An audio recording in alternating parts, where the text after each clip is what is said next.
Hi everyone, welcome to another video. Today I have Roman with me from Turkey. He's the founder of Clubio and has been a software developer for over 15 years now. He also contributed to Open Zeppelin and his work has been stored in Arctic's cold storage for thousands of years for the greater good of humanity. With Clubio, he is working on increasing the efficiency of DAOs and NFTs and how they work in the social landscape. Like the video, subscribe to my channel, and let's get started with the video. Tell us how Clubio works. It also comes from DAO, but DAO is very uh, on-chain centric concept, and we initially tried to widen it uh, and started with token gating to Telegram, to Discord, and to make uh, uh, NFT. You mentioned from the Clubio website account that how it works. So there were two, 3 points, Oh, two main points and two smaller points. NFT holders have gated access to publishing and to a closed feed. Every NFT holder can make a post. Every NFT holder can upvote yeah, or downvote other posts. And the second point was once yeah, a post gets a certain amount of reactions, this is where it gets interesting. Let's say a particular post gets 20 upvotes, then it automatically gets posted to the general audience for the general audience. So yeah, please. yeah. Yeah, thank you for reading that. Yeah, I just was confused because we make the club year a model system, and this is one of the models we actually uh, testing right now. But yeah, it's a wider concept. We have batch system and the contest automation and uh, lazy minting is upcoming, so it's a full-blown solution for communities. But yeah, that's it's this one is an kind of an experimental concept. We right now uh, mm, focusing on and build a lot of stuff around it to make it work. Because, for example, even if we start with this post with crowd posting idea, we still have to start with collecting wallets, with token gating to uh, their Telegram account, to get into dashboard where you can do all the stuff to propose new posts to vote, and uh, one of the main points is tracking activity, because to make the system work, to make the DAO work, we have to reward the participants, active participants, with and make more tokens available for on airdrop for them, and so yeah, that's mm, a lot of work to do, and our idea is to have this to launch this DAO by ourselves, but as a result to have a builder to for configuring DAOs like this, or but make it flexible for like other concepts. Because, for example, there are a lot of communications around uh, gamifying and actual introducing games for community, uh, where it's some sort of mm, play to earn. But when it comes to more sales on social layer, it can be connected off chain with socials, like uh, mm, and make all this reposts and subscribe to Okay. Twitter, and just more fun. So yeah. I'm talking about Let's come back to this point again, but let's take a step back, and I want to learn about your diverse experiences. So you have been a CTO and you have been in the tech space for around 15 years now, if that's Mhm. so. Uh, Tell me a little bit about your background or experiences and how you mm, came about working in Web3. So, so initially, I started just like a web developer. It was uh, I'd say it was a late web 1.0 times. okay. It wasn't even about social media. It's about was it about static sites and some shops and so on.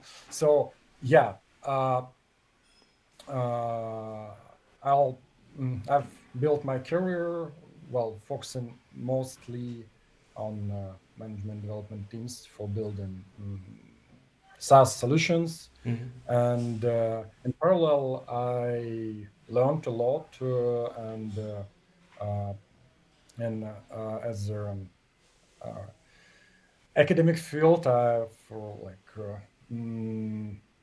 uh, finished a PhD in mathematical modeling, and uh, these two fields are highly connected when it comes to uh, Web3 tokenomics, and in addition, I also have an academic degree in uh, risk management and financial management. So everything, everything I did before, all these roads go to Web3, to tokenomics. But interesting thing is that I see more missing gap to apply tokenomics to social interactions.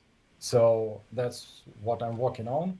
So and uh, I started Web3 as a consultant several years ago, and yeah, it was a lot about tokenomics, about like developing custom smart contracts. I contributed to Open Zeppelin a little bit.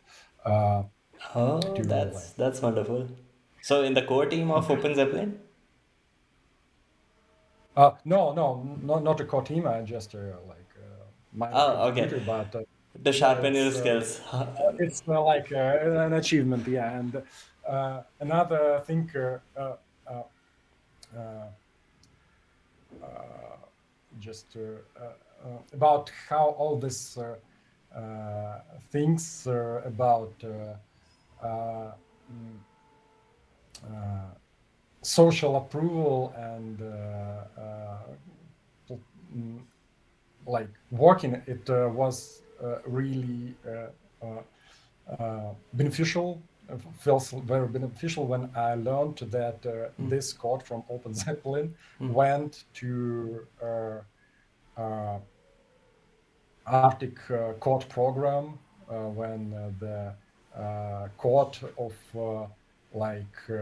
popular repositories written to some mm, printed on special Hardware? fit films, and it will be kept for 1,000 years under the layer Okay. of This is exciting. So in Arctic, I have heard there is a cold storage where some of the data and there are servers and yeah, data and even seeds which are stored for humanity in adverse yeah. situations to protect.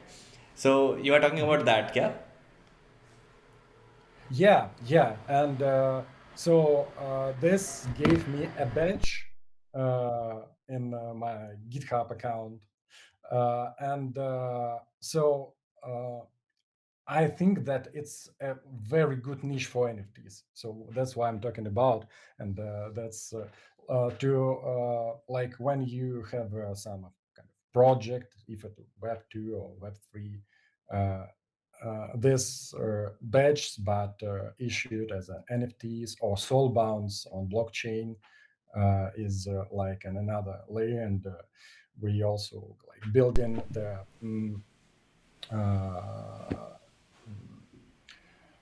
uh, tooling to do such things. So that's an example why it feels so exciting for me, because I know these feelings, and it will be great to give an opportunity to uh, like I didn't different kind of think. projects interact the same way with their audience. Okay, nice. I didn't think that people are have started storing Web3 related files or anything code in such manner. I thought it was only for some secure information for government databases or anything. But tell me more. What exactly did you did do in Open Zeppelin, and what was stored? How these things Oh, happen? it was it was module for ERC 721 standard. It's NFTs. It's a pausable module. So Okay. it was missing, and I just sent a request and it was in times when I like actively uh, learned her Solidity language. It's about 4 years ago, and it was kind of passing the exam to be accepted It feels good. to It feels good. yeah. All the first events, let's say first hackathon, first code, first such successes, it feels really good. Yeah. So, is this Yeah. your first venture into Web3, Clubio, or you have done previously something? Well, mm, if like a full time one, yes. I started with a pet project. It was uh, like game written on Solidity, but it was never launched. I still have the source code, and probably when I will have time, I'll uh, mm, uh, come back to this project and mm, uh, well, after it was more like a consultancy. It wasn't like my own projects in Web3. Got it. So I want to understand the social dynamics in Turkey as well. So right now you are in Turkey, if I'm not wrong. Mhm. Yeah. So Mhm. how will you define the social landscape there? Let me give you an example of India. So in India, there are many festivals. Like there is a festival which is coming up. In different Mhm. traditions, there are different, and people tend to go to each other houses. People tend to meet with their larger families, so independently they work from different cities, but during festive seasons they go, they talk to people, and there is always a greeting. And in couple of months, this is the festive scenario, and in general people like to meet each other, meet with each other and talk, and share goodies. There are massive weddings which happen over here, and those are like Mhm. massive gathering of people. So uh, with this, I would love to know about Turkey as well, and then we'll come back to the social dynamics from Web3 angle. Oh, yeah, yeah. I am living in a touristic region of Turkey, so here really a lot of tourists in summertime, and a lot of expats also living here. So uh, um, I suppose I'm like when talking about such things, I'm just uh, can't talk about the whole Turkey. It's just yeah, uh, this Mediterranean region, and uh, so what's happening here? Uh, I well, if it comes to weddings, I saw some. Yeah, it was um, mm, like It seems like quite I've put you professional. on the spot. Yeah, yeah, because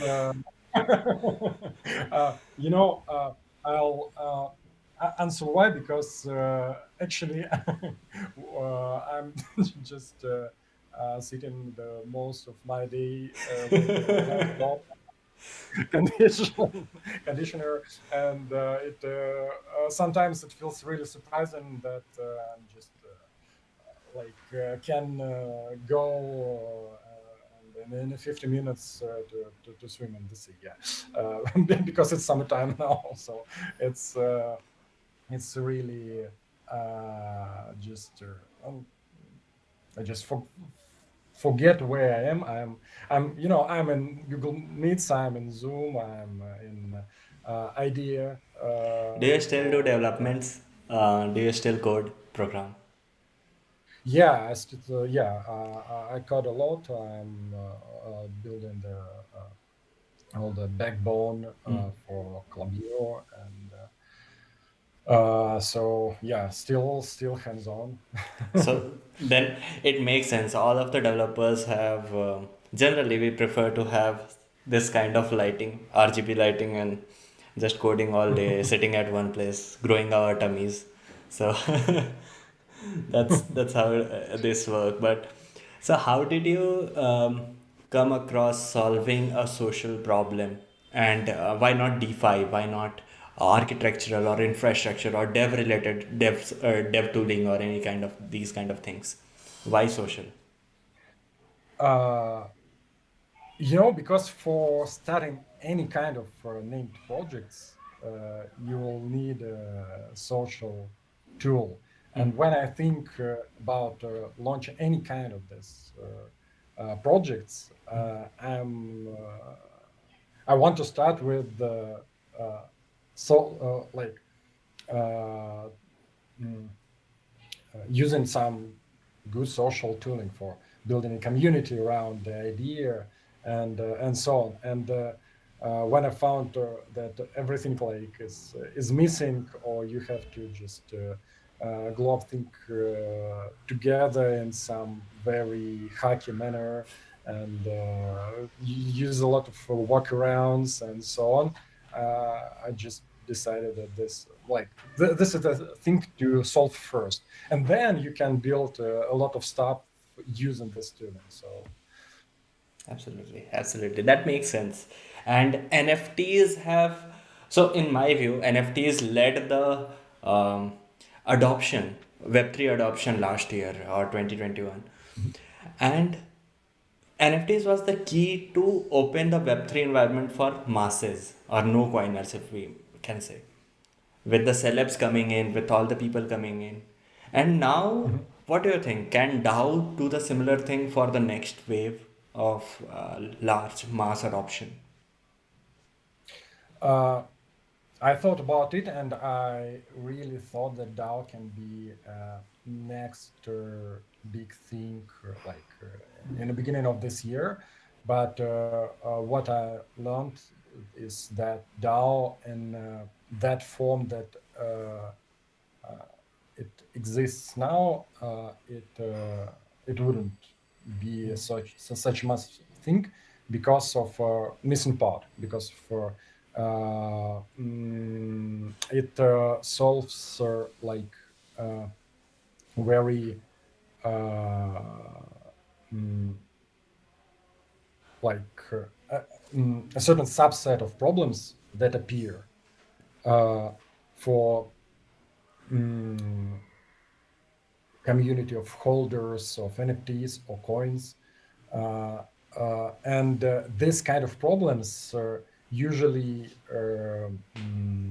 appear, like treasury management, for example, on certain stage of maturity of the project. But uh, on the on earlier stages, uh, uh, you just don't need to have all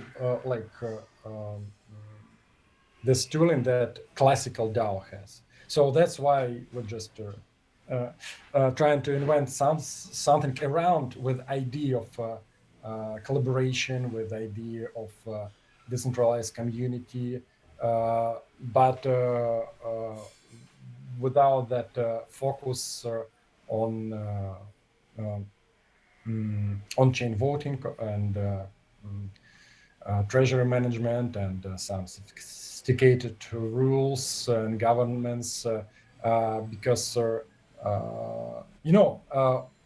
I talked a lot with the founders of DAOs, and all of them uh, think that to think through all the rules of future DAO is a very big deal, and Excellent. it's and there is a problem with a problem with the startups. When you launch a startup, you have to learn a lot before you build a real company. You have a lot Absolutely. learn a lot about your customers, about market, and so on. And the same thing is with DAO.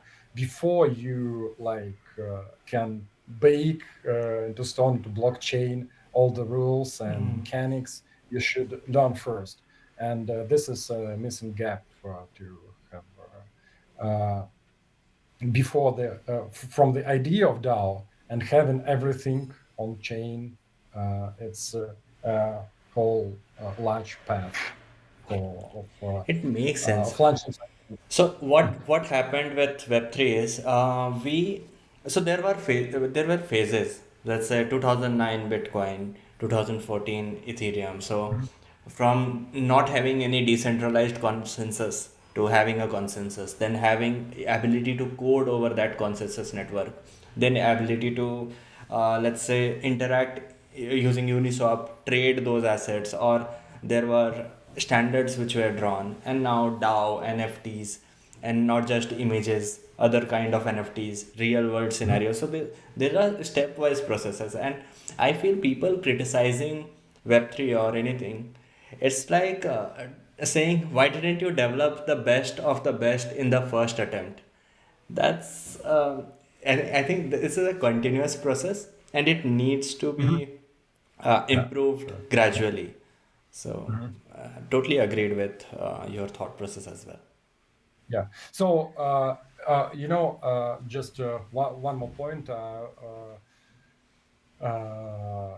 mm, I've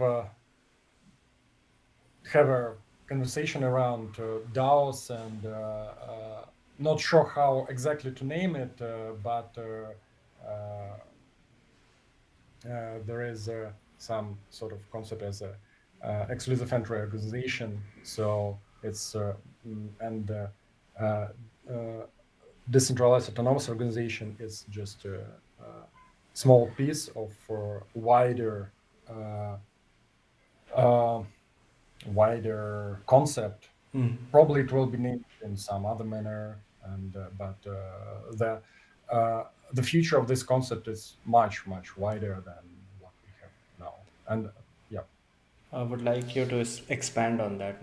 Means where is it going? How can things change? There are a lot of problems, definitely, on the legal side, on the Mhm. management, governance side, inside DAO, outside DAO, onboarding people, etc., etc. So, where is it going? What do you think? uh, mm,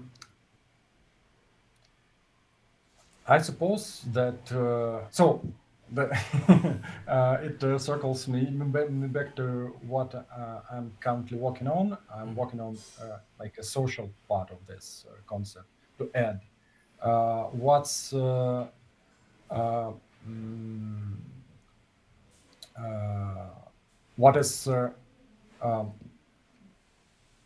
really why I think DAO concept is narrow is because it only uh, mm, uh, web for Web3 pure blockchain thing. But also, some people trying to launch a DAO saying just people don't want to vote on chain. They just don't find it it uh, It's not easy. not It's find time taking, and who is going to see yeah. all those notifications and thousands of DAOs which they are part of? Yeah, and they have uh, well, it's a better user experience after all, and where we have a better user experience in Web two, and when we just add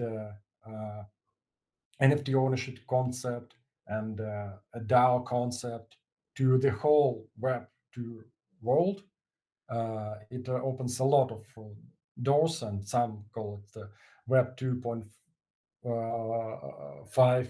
Maybe it's a Web 3.5 because it's also an upgrade of blockchain or Web3 approach when we start thinking not from Web2 but from Web3, like how to make Web3 as usable and as and have as much use cases in mm, and as Web2 has, but and there is some sort of confrontation. People say it's if it which is better, and why we should switch to Web3 or why we shouldn't, or we just should glue it together. But it's still and two branches that will mm, mix together, and that's where this like wide concept of decentralized collaboration is mm, is opening. I'll give you an example. The Wikipedia is another and like Web two example of how actually this quite decentralized collaboration is possible. And in this case, everything worked without blockchain. Uh, but it is truly the like what is more Web three, or if Wikipedia is not well. So I mean by spirit. So and it's how this concept should be widened. So Do you have the that's what. concept of cooperatives in Turkey? So there is a set of companies where a group of people come together and form a company, which is in India called cooperatives. Oh, So do you have that uh, concept or anything? so never.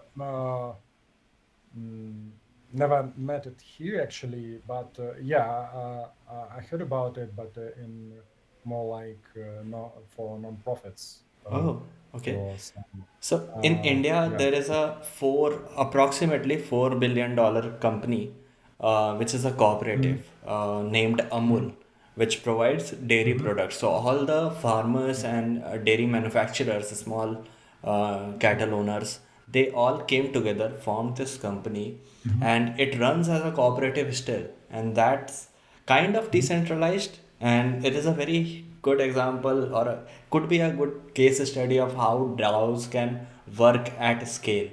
So mhm. do have a look. I will Yeah, also well, that's an interesting point. Certainly should look into to. Amul, the company's name. So And, that's why. yeah, Since you are building one, yeah. it might be helpful to you as well. Well, cool. Yeah. Yeah. Uh, Okay. So let's talk about one key UX problem which we are facing a lot. mhm, Every time a user has to do anything in Web3, they have to sign a transaction.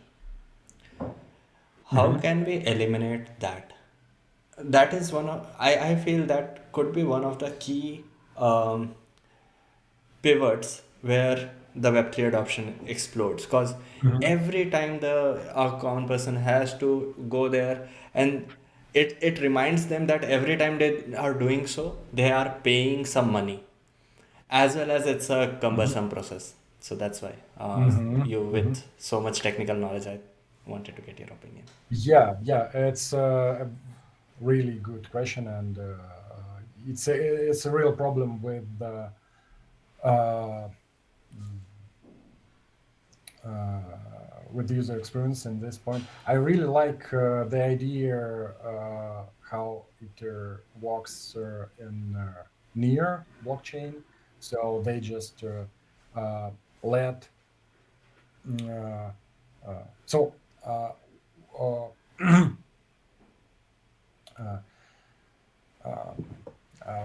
to Yeah, explain. please So gather your thoughts, no worries. yeah, uh, once you are asked to sign a transaction, uh, or even just mm, sign up with the wallet, you've been asked about some allowance to make microtransactions before without asking. You may say like, okay, if it lesser than $10, Hmm. then okay, when this mm, and do it without a pop-up, and this is quite useful, for example, for games when you just interact in browser with some and do in-game actions, and these actions can like just consume a gas fee, and this gas fee just can be a partials of cents or for every transaction. So why being asked every time? And another question is about subscriptions. It's mm, Hmm, that's it's that's actually pretty new. The uh, subscription yeah, landscape is still evolving. I have not yeah, seen yeah, many subscription services in Web3. yeah. What we are doing for our clubs, because yeah, we are trying to solve all these problems and Hmm. building prototypes. Uh, so it's not a good user experience, but not the best. But at least it solves a problem. Uh, it's when you have your wallets and connected with socials, you Hmm. can push reminders to like sign a new transaction for the next payment for the next month. So. Uh, that's another idea that we just So it's thinking still not about. auto debit, but at you get a reminder that you have to pay. Is that so? Yeah, yeah, yeah. Okay, nice. Well, another thing that will actually work more like in scale, it's your personal treasury. Uh, you can put uh, your tokens there Hmm. and set the allowance for different subscriptions, Hmm. and they can take allowed amount from that. So the idea there is you can like you have one Ethereum and you put it there, and you can take the mm, uh, reminder part whenever you want before like subscription take in so already taken, and you can set and every time you subscribe to some new subscription, you ask to like how much you're allowed to take per month. So that's a potential solution, Hmm. and we actually plan to try this scenario, but to the moment it's not the like priority, because to do so we have to collect enough uh, mm, to have enough clubs with enough clients with subscription, because only when there are multiple subscriptions for one client, it really makes a lot of sense. It Absolutely. reduces it significantly. So. Can there be Mhm. an easier solution? Let's say I'm just putting down my hypothesis. Can we use a Mhm. Oracle service? And with the Oracle, we can set a timer. And with that timer, we can increase some number in the smart contract. And every time that number increases, the user gets a notification or gets a pop-up to charge or something like that. Can we use Oracle services to enable subscription model? Is my question, because oracles are a really great way to interact with real world timestamps and real world data. Mhm. Yeah, we need an oracle here. Actually, it's uh, um, well, it depends on what blockchain we use and how we can Hmm. rely on chain data. And mm, so uh,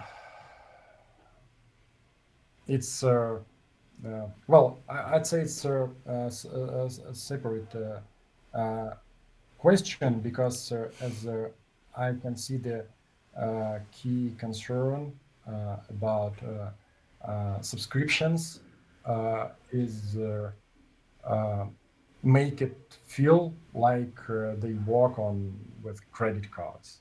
So you just have uh,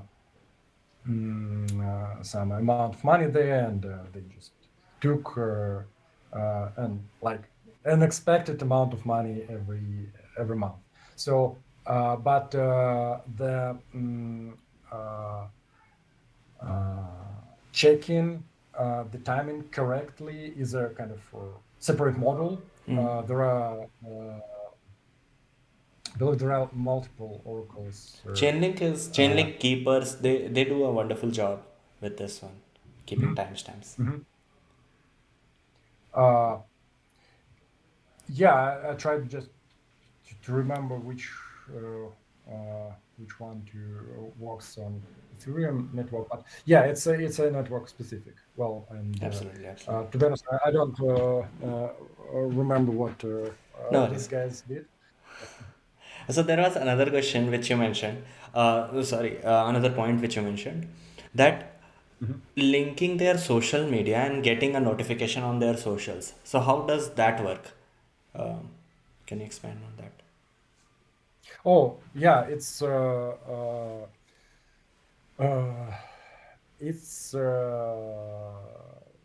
kind of this. Uh, it uses a centralized database, so We that's that's yeah. that's So the Voldemort of Web3. yeah, so that's to be honest, it's my approach. I'm thinking that to move fast, we Mm. have to solve problems first, and then think Efficiency. if we can improve it with like pure Web3, Mm. because this and there are a lot of stuff to do in this gap. Uh, Absolutely. well. Absolutely. Uh, Another point which you mentioned very early on, lazy mint.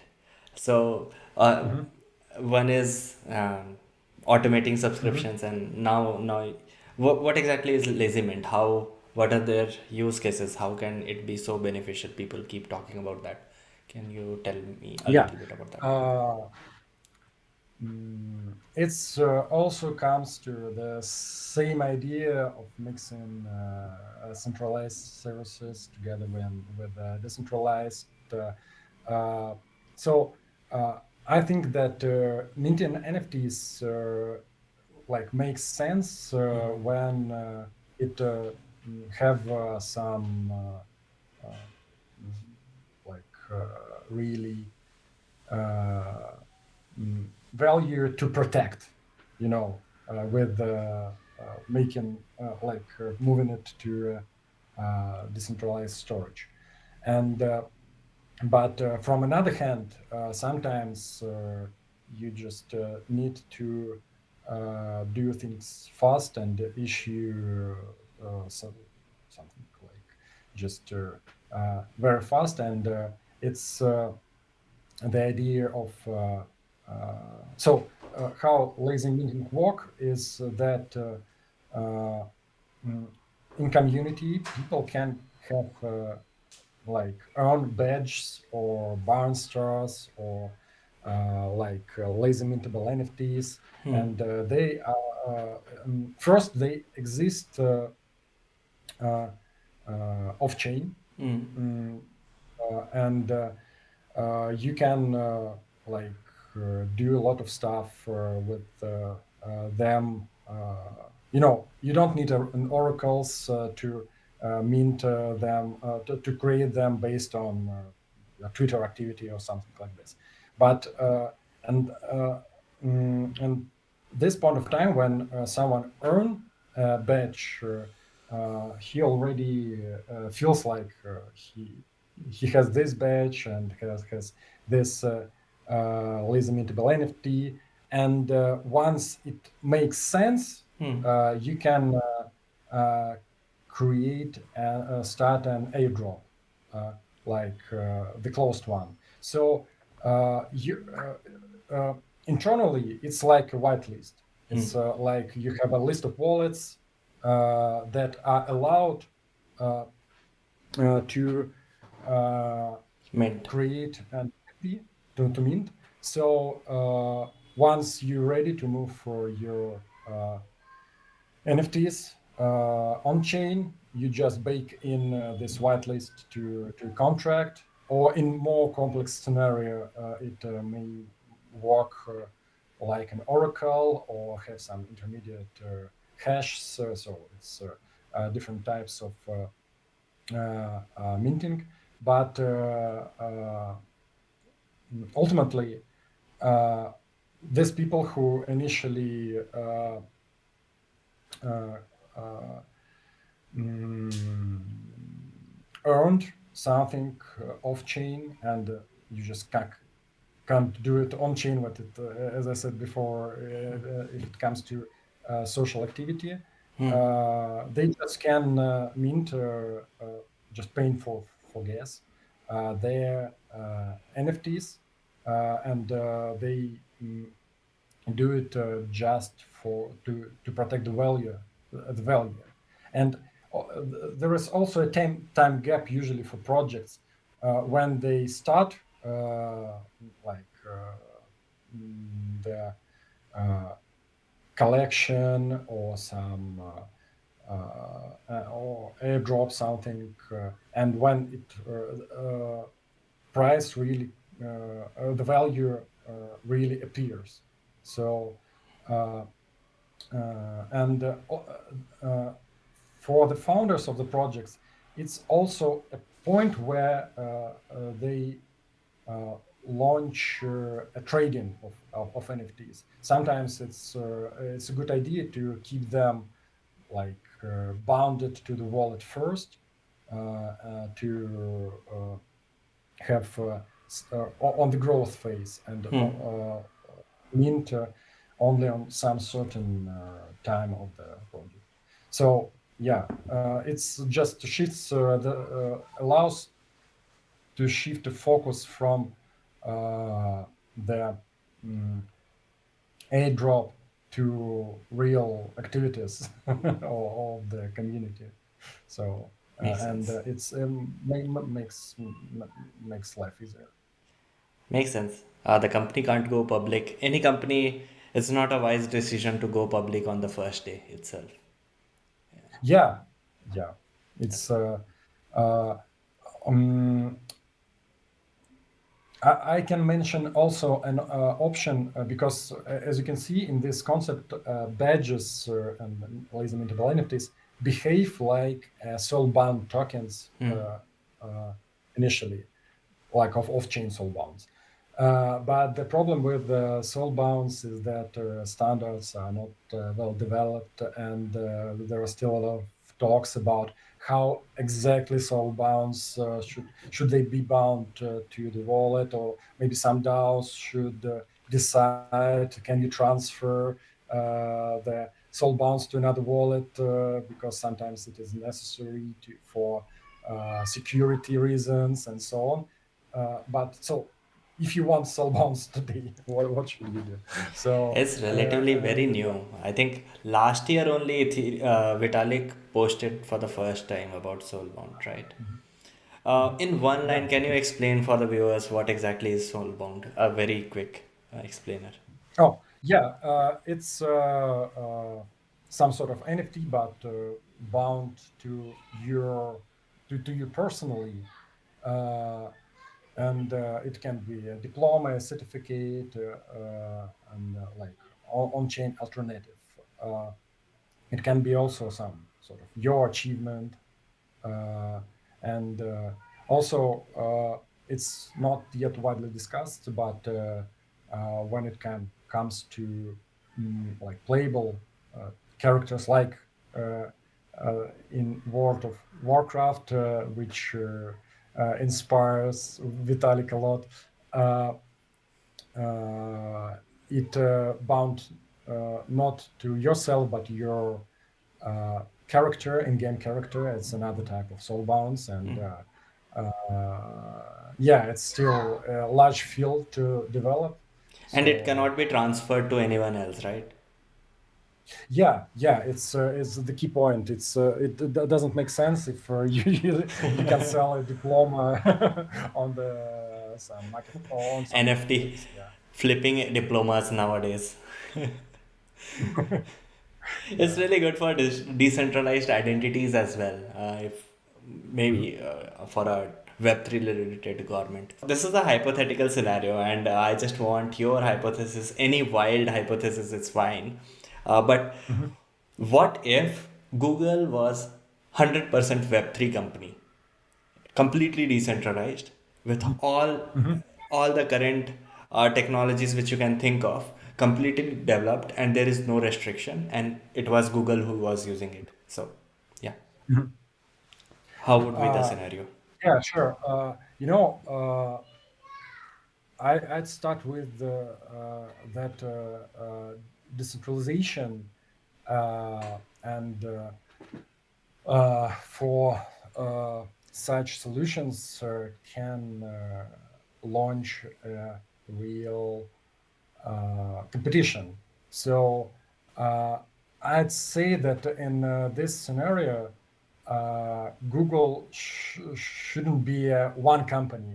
It should be, and there is a potential of Web3 and blockchain to make it possible to have multiple search engines, each managed as DAO, or uh, and each mm, and the beauty of this is that they will like focus on their solution and compete for uh, users, and have a much larger motivation to make it good for users, not for like advertisers and so on. And uh, if we talk about user side, probably your data should be stored, and your data about your behavior can be stored just on your computer, and you'll be able to uh, like using uh, mm, machine learning algorithms just on user side uh, to pick right search engine, Mm. and uh, you and these search engines will be paid with microtransactions for each search, and that's why they will compete for better search results. So uh, uh, user-controlled algorithms will pick those who satisfy the user. And also, there is a question about data storage layer, and I believe such things like index of the web or really can be stored like on some sort of uh, IPFS, or so that's Thank uh, you. it's should be just split to multiple teams and companies, and to make the best user experience ever. Absolutely. I love IPFS, using IPFS. That's amazing. And it's really great perspective also about the search bar. And hopefully, there will be many more things which Web3 could improve and make the world a little bit better until Web 4 comes, or Web 5. But thanks a lot. I really enjoyed talking to you, Roman, and it's really interesting what you are doing at Clubio. It's my pleasure talking with you. Thank you. Thank you for invitation. And it's a really great thing that you're doing. Like it's was very great to watch the videos on your channel, and I'm happy to be here as well. So, Thank you so much for watching till now. Thank you, Roman, for coming on the channel. Thank you, everyone. Please do hit the like, hit the subscribe button, share it with your friends if you learned something new. And if you want to keep watching, do comment out if you have any feedback. I'm just getting started and would love to hear what you think about how I'm making the content and what kind of content I you want me to make. Until next time, thank you so much. See you.